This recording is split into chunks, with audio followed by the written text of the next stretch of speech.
மீட்டாத வீணை தருகின்ற ராகம் கேட்காது பூங்காந்தலே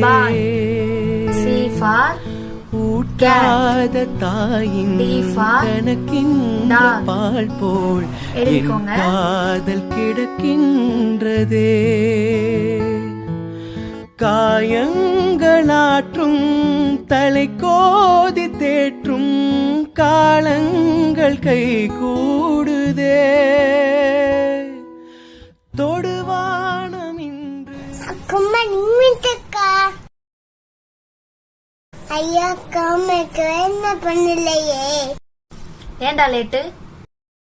அம்மா ஏதாக்கி தங்க தக்கா. சரி ஹோம்வொர்க் பண்ணியா? இல்லையே.